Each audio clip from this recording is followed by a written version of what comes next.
The most common unit used to measure the size of angles is the degree. The degree was developed by the Babylonians 4,000 years ago. I'm sure most of you are familiar with that unit of measure. Another measure of angles is the radian. It is used extensively in calculus and other advanced mathematical applications. Most students are not as familiar with this unit of measure.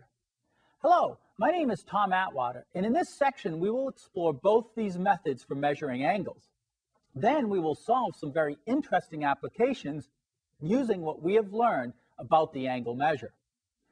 Before we can measure an angle or work with angles and applications, we need to define exactly what makes up an angle and how the angle is formed. Let's look at some basic terminology that will be used in this section. We have a line AB, which is a line extending in both directions passing through the points A and B. We have line segment AB, which is a section of a line. It has two endpoints, in this case A and B. We have ray AB, which has an endpoint at A, but continues on to infinity, passing through the point B. In the next diagram that I show you, we're going to take two rays who share a common endpoint, and they form what is called an angle. An angle has two rays, one which is called the initial side and one which is called the terminal side. It has a vertex A, which is where the common endpoint for the two rays exists. Now that we know what an angle looks like, we're going to talk about how to measure an angle. And there are two ways we can measure the angle, both positive and negative. And the way we do it is we look at the initial side and how much of a rotation is to the terminal side. So on the left-hand side, we have this angle where the initial side is lying along the x-axis. When we measure counterclockwise, we're measuring positive angles to the terminal side. When we're doing negative angles, again, in this example, the initial side lies along the x-axis, and we go clockwise to the terminal side to measure the angle, and in this case, it's negative. Next, what I want to do is talk to you about actually measuring the angles themselves. We have a basic understanding of the terminology, but here we have an angle that we want to find the value of K and then find the actual measure of these two angles. What you'll notice is that in this example, this is a right angle, which means that these two angles are called complementary because they add up to 90 degrees. So in this example, we're measuring it in degrees, and now let's figure out how that works. So we have to take the two angles, add them together. So the first angle we have is 5K plus 5. The second angle we have is equal to 3K plus 5, and that adds up to 90 degrees. So 5K and 3K gives me 8K. Then I have plus 5 and 5 is 10 for 90. So 8K is equal to 80. K is equal to 10. So that's the value for K, but now what we need to do is actually calculate what each of the angles is by plugging K back in. So we have 5 times 10 plus 5, which gives me 55 degrees for the first angle. Then we have 3 times 10 plus 5, and that adds up to 35 degrees, which of course we would expect because we knew that these were complementary, which is to say they added up to 90 degrees, and 55 and 35 gives us 90 degrees. Let's take a look at an angle in standard position, which means that its vertex is at the origin and its initial side is along the positive x-axis. So here we have an example of an angle. You can see the initial side along the positive x-axis, and the terminal side, in this case, falls in what's called quadrant 1. This is called an acute angle because it's an angle that's between 0 and 90 degrees. Whereas this is an example of an obtuse angle. Again, its initial side lies along the positive x-axis, and its terminal side in this case lies in quadrant 2. And what that means for an obtuse angle is that it's an angle that's between 0 degrees and 180 degrees. In both of these cases, we've generated a positive angle. Now, let's look at angles which share the same initial and terminal side, but have different amounts of rotation, and those are called coterminal angles. Now, what coterminals have in common besides the terminal side is that they are a measure of some multiple of 360 degrees compared to the original angle. Let's look at some examples. So here we have an initial measure of 60 degrees, and here's its terminal side. Of course, its initial side is lying along the positive x-axis. So for the 420 degree angle, what happens is we have a full 360 degrees plus now the 60 degrees to give us the total of 420 degrees. So that's one example. Let's take a look at this one. In this case, the initial angle of 110 degrees, and then we have 830 degrees, which represents two full rotations, 360 degrees each.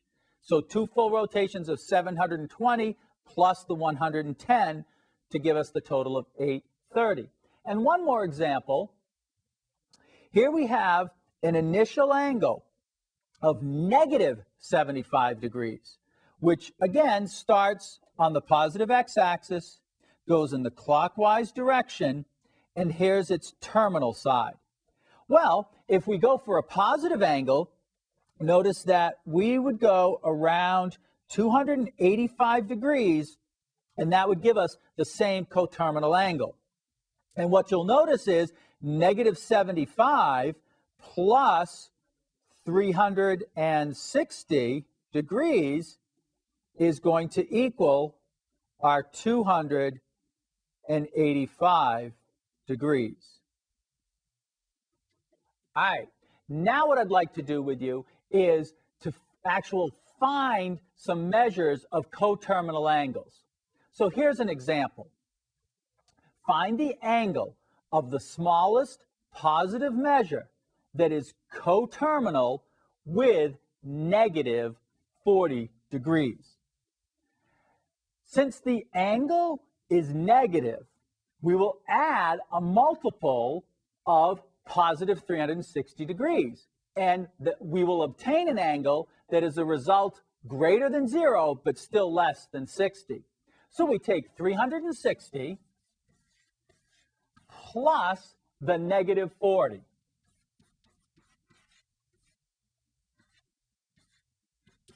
And then we end up with, of course, 320 degrees, and that gives us a positive angle that is coterminal with negative 40 degrees. Let me show you a graphic of that picture. We can draw negative 40, which has its initial side along the positive x-axis. We go down negative 40, and that's our angle. For the 320 degrees, we're going to go positive. That's 180. This is 270. And then we go an additional 50, right? And we get our 320 degree angle, which is coterminal with the negative 40. When an angle with its vertex is at the center is rotated through a distance equal to the length of its radius, then we say that the angle measure is 1 radian. Let me show you a picture of what that would look like. Here's my terminal side, which I'll label as R for the radius. And what I'm then going to do is draw an arc which has the same length as this R. Except the very common way to label an arc length is S. And we measure this angle where the terminal side is right here, the initial side is here. Instead of in degrees, we can measure it by the length of that arc. And in this particular case, remember that what we're saying is the way that we came up with a radian measure is that the length of that arc is equal to the radius. Now, the most common circle that we use for measuring radians is the unit circle. And the unit circle has a radius of 1, which means when we make one complete revolution around the circle, that with a radius equal to 1, that tells us that's 2 pi radians. And that if we only therefore go a quarter of the way, it's pi over 4 radians. I'm sorry, pi over 2 radians. And if we go halfway around the circle, we have pi radians. So let's look, though, at the relationship that leads to the development of the conversion from degrees to radians and from radians to degrees. And of course, that'll involve fractions. And here's our first one, converting degrees to radians. In that case, we multiply by pi over 180 degrees, which is a radians now, and then we simplify. For converting from radians to degrees, though, we have a similar conversion factor, and in this case, we can take a look. It's multiply the radian measure by 180 degrees over pi, and then simplify. Let's look at actually doing a conversion. So the example that we have is to convert 60 degrees into its equivalent radian angle measure. So to do that, we take 60 degrees and we multiply by the conversion factor, which is pi over 180 degrees. In this particular case, of course, we can reduce this to 3. That reduces down to 1. So we get a value of pi over 3, and that's in radians. And so 60 degrees is equal to pi over 3 radians. When exact values involving pi are required, the calculator can only be used to check your solution, because the calculator only has so many decimal places and then it cannot display any further out. But let's take a look at using the calculator to convert from degree measure to radian measure. So the way that works is like this. So let me plug in 6, 0, and then hit the second key followed by the angle key, and you'll see it's now giving me a choice in which number 1 is the degree measure. So I'm going to hit number 1, and you'll see that it puts the degree measure onto the 60. So it knows it's 60 degrees. When I hit enter, it is then going to give me the radian measure. Now you say, well, that doesn't look like pi over 3.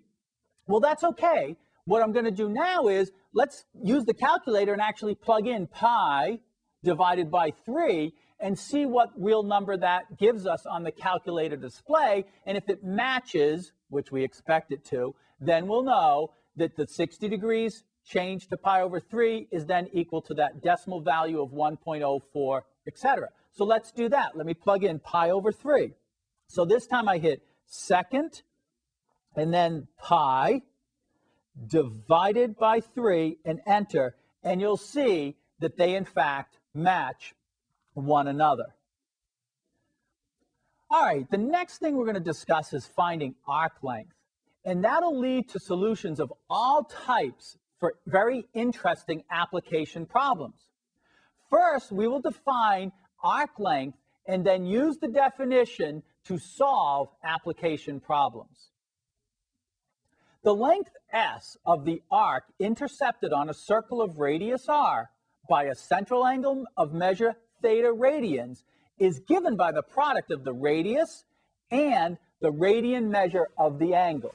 Or, in mathematical terms, S is equal to r theta, where theta is measured in radians. Let's do an example in which we use this definition of arc length. So the example I want to do is find the distance in kilometers between New York City, New York, whose latitude is 41 degrees north, and Lima, Peru, whose latitude is 12 degrees south. Assume the cities are on a north-south line and that the radius of the Earth is 6,400 kilometers. Round the answer to the nearest 100 kilometers. So to do this problem, we have to use S equals R times theta.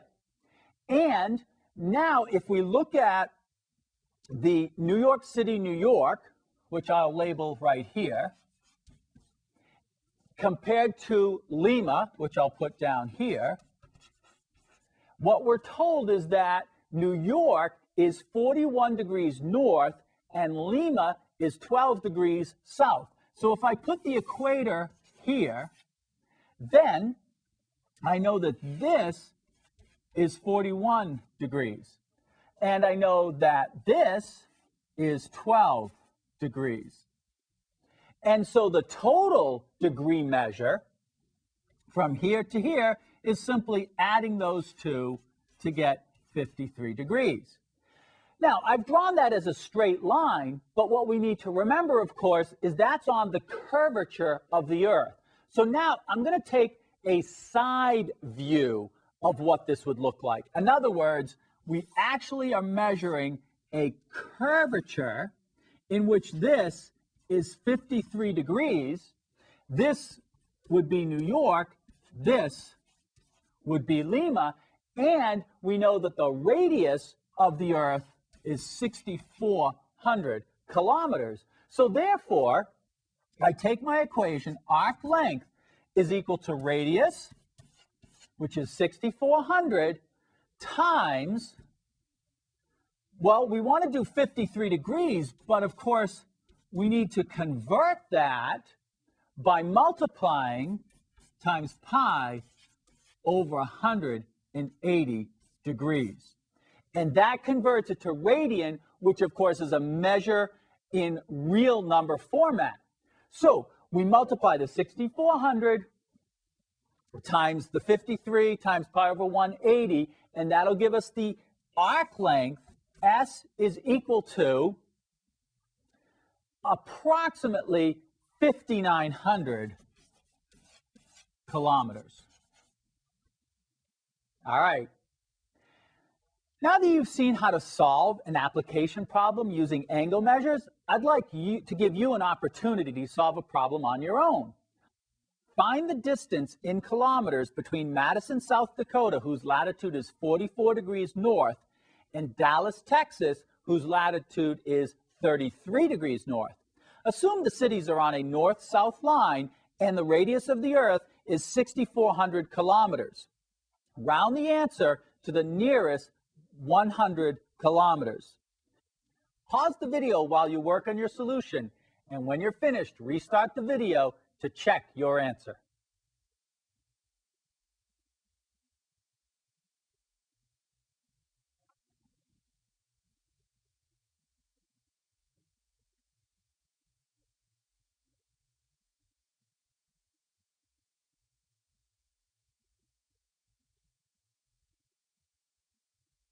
Let's find out how you did on that problem.